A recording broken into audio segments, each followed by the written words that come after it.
इस वीडियो में हम बात करने वाले हैं कि अगर आपको इस तरीके से इशू लिखा हुआ आता है आपके पीसी के अंदर, यहाँ पर लिखा हुआ आता है operation did not complete successfully because this file content A virus of potentially unwanted software. ठीक है, तो यहाँ पर इस तरीके से लिखा हुआ आता है। देखिए, ये जो इशू है आ क्यों रहा है, ठीक है, ये एक अलग बात हो गई, बट ये मेनली इशू किस वजह से क्रिएट हो रहा है।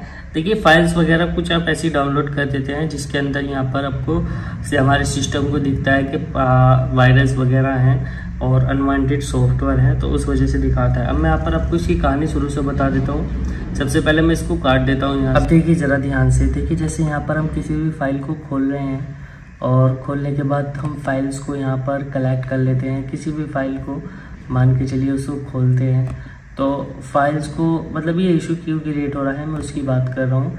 इस इशू के बारे में तो हम बाद में बात करेंगे कि ये इशू क्रिएट क्यों होता है।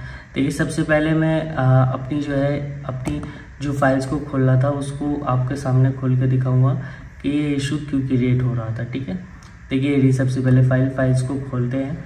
एक्चुअली में इसके पार्ट्स ज़्यादा हैं लेकिन हमारे पास इसके पार्ट्स कम हैं, इसलिए यहाँ पर ये इशू क्रिएट हो रहा है, वरना इस तरीके का इशू क्रिएट भी नहीं होता। तो मैं यहाँ पर इसको खोल लिया हूँ और खोलने के बाद मैं आपको बताता हूँ कि ये एरर क्या। देखिए, यहीं पर इसने मना कर दिया अनएक्सपेक्टेड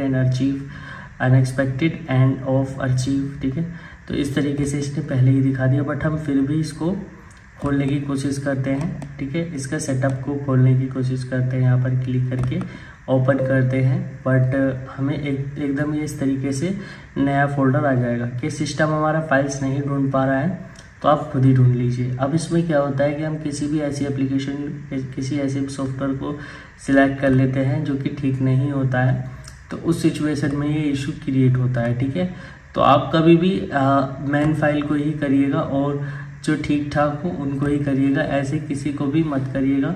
अगर आप ऐसा करते हैं तो उसमें आपको दिक्कत आ सकती है। ठीक है, तो पैचेस वगैरह हो या किसी भी तरीके की चीज़ हो तो आपको सही सिलेक्ट करना है, तब आपकी प्रॉब्लम यहाँ पर सोल्व होगी। अदरवाइज इसी तरीके से एरर वरना आपको दिखाती रहेगी। तो अगर यहाँ पर आपको वीडियो समझ में आई हो और अच्छी लगी हो तो लाइक कर दीजिएगा और चैनल को सब्सक्राइब भी कर दीजिएगा।